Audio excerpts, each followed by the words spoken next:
we're moving on to policy discourse 2, and a bill seeking to create the office of the Prime Minister of the head of government and the office of the President as head of state has passed second reading in the House of Representatives. The bill proposed to alter the provisions of the Constitution of the Federal Republic of Nigeria 1999 as amended, and to provide a framework for the mode of election to the two offices. The bill is among 32 constitutional amendment bill that scaled second reading in the House of Representatives on Thursday, March 27. Also among the bills is a bill for an act to alter the provisions of the Constitution of the Federal Republic of Nigeria 1999 as amended to provide for specific seats for women in the National Assembly and the State House of Assembly. And I need to take this again. Another bill proposed to amend Nigeria's 1999 Constitution to shorten the time for resolving pre-election disputes, establish pre-election tribunals, and regulate the suspension of the National Assembly members. Doc, in all of this, which one caught your attention? Is it the creation of the office of the Prime Minister? The creation of the office of the Prime Minister and the creation of the President as the head of state, or the one creating a specific seat for women, specific number of seats for women in the National Assembly? Which one caught your attention? Well, I think I'm just bothered, really, how people sit down, trivialize issues that can really be very serious. I don't understand what the issues are that this office of the Prime Minister is going to solve. Yeah, we've had parliamentary governments some time past, and we have states who have adopted parliamentary regimes, and they have lawmakers appointed, and in which case ministers are appointed from the members of the lawmaker, like you have in the UK, and the leader of the majority party become the Prime Minister. Now, in both houses of Senate and Assembly in Nigeria, we have house leaders who fills that role, for example, in terms of governing and oversight. Now, in some other places, for example, other federations, where, of course, this has also been tampered with, you can call the French Federation, you can talk about South Korea, you can look at Egypt, on the one hand, some of the states that has adopted, and probably Russia under Putin, this mold of a presidential or a quasi-presidential arrangement. But what you also see in these states is the fact that in all those four cases, of course, that I mentioned, whether it's in Egypt, in Russia, in South Korea, or in France, the Prime Minister appoints really, except France, the President appoints the Prime Minister. And the function of the Prime Minister is to coordinate other ministers for the implementation of government policies. And if you look at even our arrangement, and I think beginning from good Lord Jonathan, we've always had now a coordinating minister of the economy who seems to occupy that position, which function set out by the constitution of this presidential arrangement that we have. I have just mentioned that this is cut-out role. And then, of course, the president can focus on foreign relations, while the Prime Minister focuses on internal governance and affairs. And so to that extent, you look at those people who are adopting that model may not have as a detailed presidential arrangement as we have. The key question to ask is that, is it the presidential system that is a problem? Or is the people that is operating the presidential system that is a problem? There are a few things that can be very bewildering for me, is the fact that when we see a problem, rather than address the root cause of the problem, we will start to be treating symptoms. It's quite unfortunate, and I think that we can do better and be a lot more serious.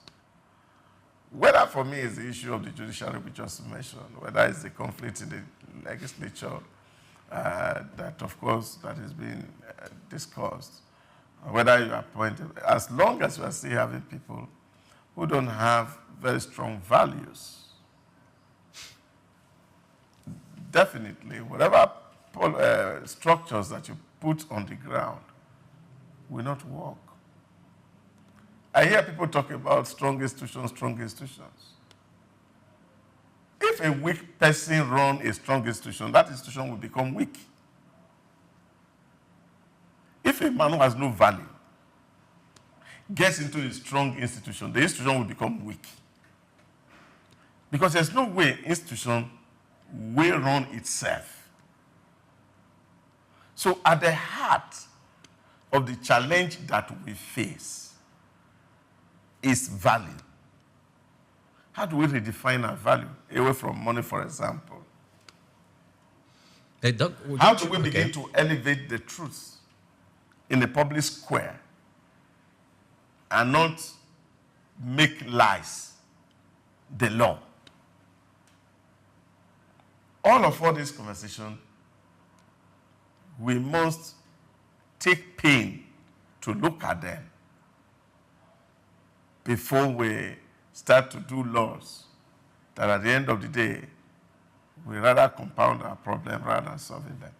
I tend to look at, okay, so when I saw that we are advocating or the bill has been sponsored for the office of the Prime Minister, so the question in my mind is, what problem is this bill going to solve if it's been passed to law? What economic challenge? Is it going to bring respite to the people who have been displaced by terrorism and insurgency and currently living in internally displaced persons camp? Is it going to solve the problem where the naira for crude swap deal that has just failed? Is it going to amend it? Is it going to repair it so that we can go back to that deal? Because it seems as if the Nigerians are on the benefiting side, and the foreign exchange pressure it's having in the naira is going to vanish away. That's what I'm looking at. And is it going to take away? Is it going to bring cutting down the number of people in governance so that we can have monies that we are to be expending on senior assistant, senior special assistant, and the whole bogus government? Is it going to make it a lean government? Is that the target of this bill? Why I can understand the specific number of women that should be brought into governance and how maybe like 20% or 35% as they are clamoring for should be given to women. Though that's still even debatable because the men will be like, that would be discrimination. It's a political space and there should be a level playing field because that's a conversation I've even listened to visiting some press conferences about issues in regards to inclusive governance. So if these are issues that are not going to attend to problems that we are currently being faced, why do we entertain them?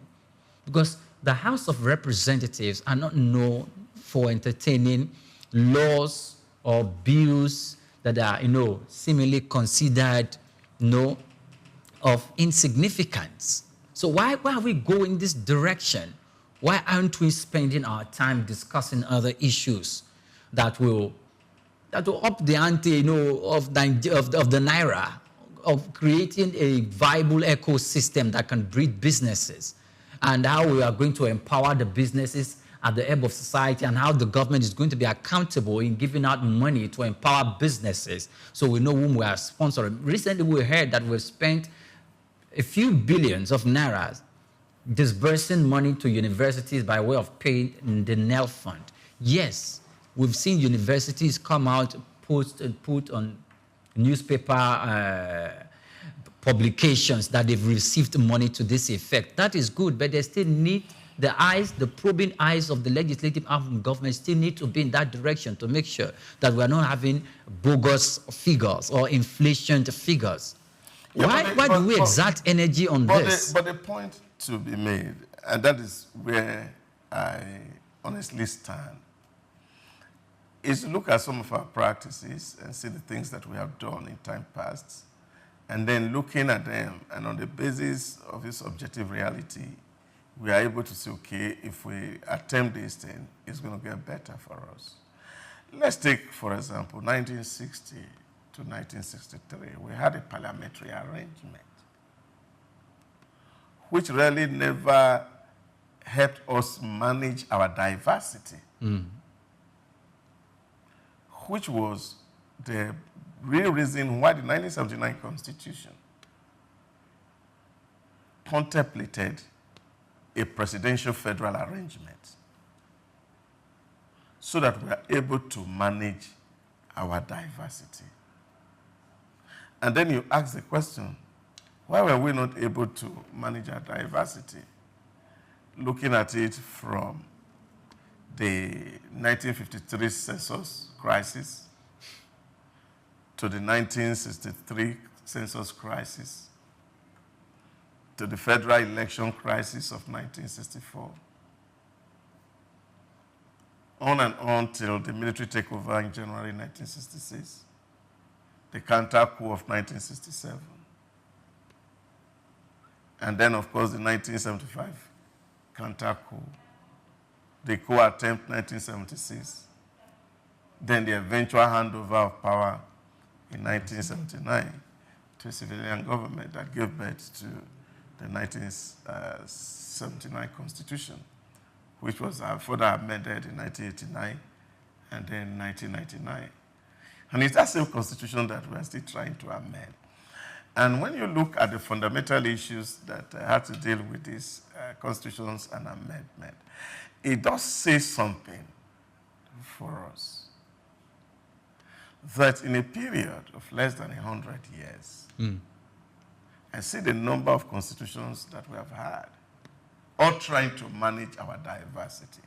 And I think people must begin to look beyond the laws and regulations as the fundamental challenge to our problems, to focusing more on the nature of the persons who drive the process. Take, for example, you take United Kingdom, where a parliamentary system works. The Prime Minister don't take away the respect that the royal palace has, even in taking core major decisions, even though that the monarchy is not directly involved in both labor or conservative politics. There's a natural deference to that institution, respect for boundaries. And so it works for them. So the problem is not whether I have prime minister or I have president. That's not the issue. That's not the argument. So why are things not working for us? So under the parliamentary, we could not count people. Under the presidential, we could not count people. We have not had elections without crisis. So these are the issues that should bother the heart of our people, that our problem is not the Constitution. And I don't think it's because we have less or ineffective laws that is the reason why we are not making progress. We are not making progress because we have even the little laws we have that are obeyed in their breaches. And I think that's the fundamental. And I think that's where all of us, even the National Assembly, must have to search their souls and their intentions to be honest in asking very valid questions. Aren't we part of the problem? And how are we going to take the advantage of being at the chambers to address some of these fundamental issues that really create chaos for the system? Okay, so recently also, apart from all these laws, there is still another law, another bill that is seeking to bring in traditional rulers into the system. And I'm not surprised because that could be the pointer and the reason why they are mooting the idea of a parliamentary system by proposing the position of the prime minister. Economic matters in the country, are begging for attention. I like the conversation we had yesterday about the potential of the bill scaling the second reading, about deferring to state governments, moving away the control and the ownership of resources in your domain from the exclusive legislative list to the concurrent legislative list so that both the federal and the subnationals can make laws concerning that. Those are the issues that we should be tackling. If we are considering issues about parliamentary system, looking at the British parliamentary system of government and looking at the way the prime minister conducts himself, the prime minister has made it a duty to go defend the cause of government, defend policies in parliament, and he speaks for himself, though he goes there with the coterie of cabinet members. There are issues that he is going to defer to them. But there are instances where the cabinet will call him directly and he will answer questions. And you could see parliamentarians responding without fear and not singing the song of we are in with your government and all of that. So in Nigeria, I remember vividly when Malami was the Attorney General of the Federation under the Buhari administration. And the House of Representatives request appearance by the president to come and talk and give explanation about the affairs of the country with regards to security. And now, because they are saddled by constitutional responsibility to carry out oversight over the executive arm of government. And he refused to show up after he had made up his mind and given and even promised to come. And lawyers, including the Attorney General of the Federation, came up and was, doubting the constitutional right or capability to request the president to appear in parliament. But when it comes to issue of passing appropriation bill, then the president can appear in parliament. If we are not able to take care of this in a presidential system of government. The problem is also to understand that there are some issues that are classified, just not in Nigeria.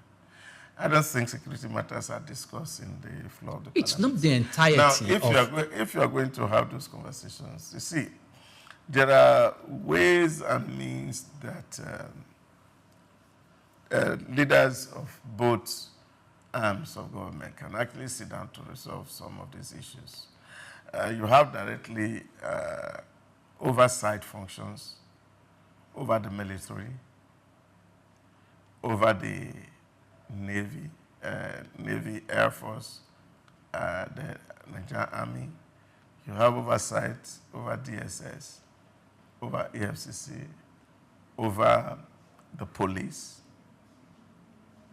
and all the agents and paramilitary agencies of government, because they are directly under your purview as the law requires. Now, if these agencies are giving you reasons that you are not satisfied, and then you're now going to call the president to come to the floor and tell us why are we not winning the war against Boko Haram, and then you're expecting that they're going to give you the figures and details in the front of camera, you must be just daydreaming. And I think those are some of the issues that I say we trivialize things that are very important. There are things that we don't need to create unnecessary tension in the polity that we can resolve. And I think that's where, for example, when you go to advanced democracy, lobby groups are everywhere who interface between the lawmakers and the executive.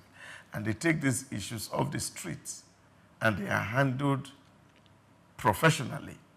And those negotiations happen, compromises are reached, and then decisions are taken. Now, we must allow our democracy to evolve. And that's what I fear. But why is democracy not evolving? And I think there are some aspects of our culture that also need to be overhauled. All right. See, obedience to law is quite important. I was listening to a video that somebody sent to me yesterday. I don't know how true, authentic it was, but this guy was talking a narrative of a particular pastor in the United States who was sentenced. And the proceeding on how this thing happened was the fact that the person who was his financial officer for 8 years got to a point in his career and said, I cannot take this anymore. And served as a whistleblower To the authorities. to the authority with evidences. And the past 3 years, that case had been on. And even when you have lawyers coming under First Amendment and the rest of it that protect religious issues. Situations. But there were so much glaring evidences that in the face of the glaring evidences, They First cannot. Amendment Was could waived. not hold water. Although there's an appeal, as it is said on the case, and the lawyer said they want to file appeal, of course, they have to file the appeal. But the issue here is the fact that you see people who work in this ministry as adherents coming before the court to say things as they are. And that is fundamental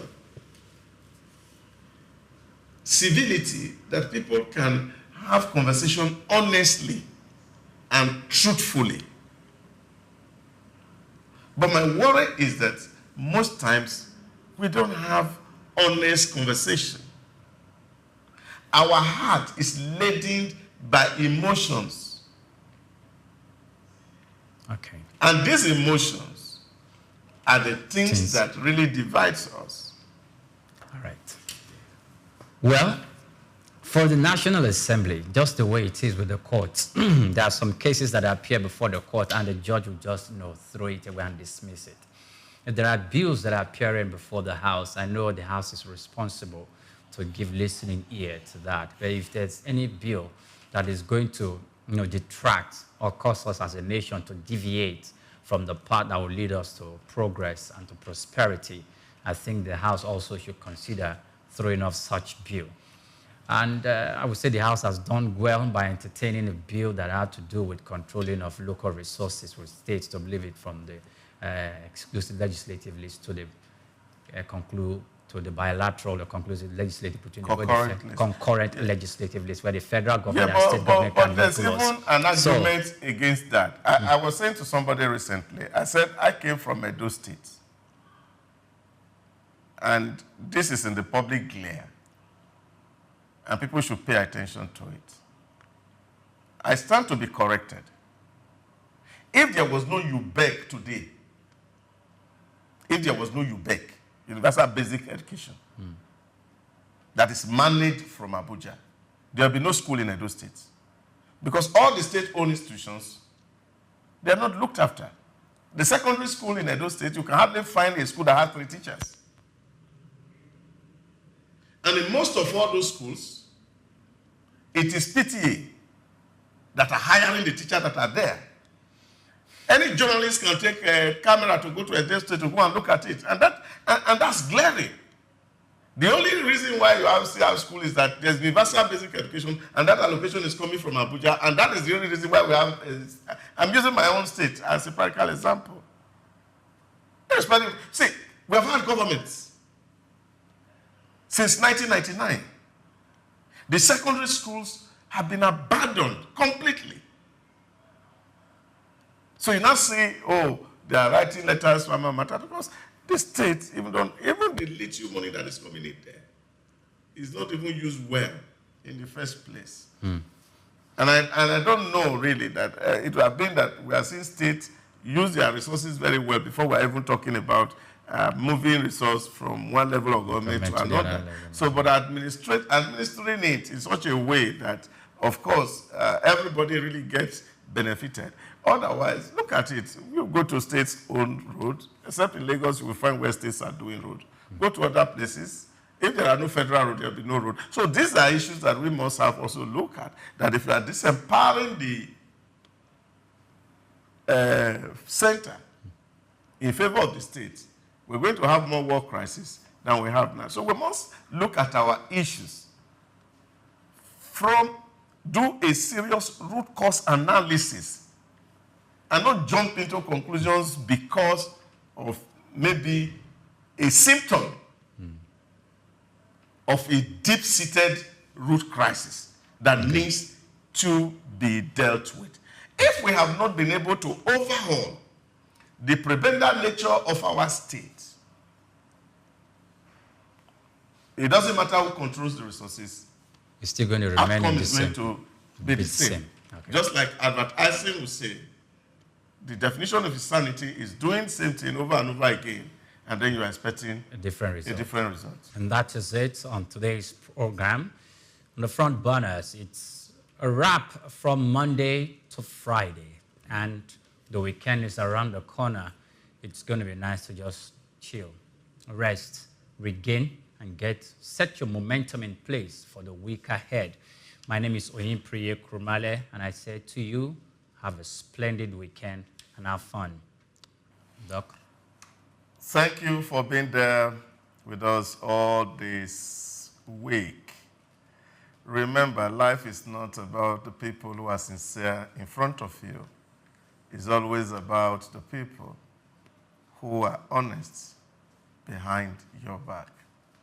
Try as much as possible to be sincere, both in the front and in the back, and Nigeria become really better and good for it.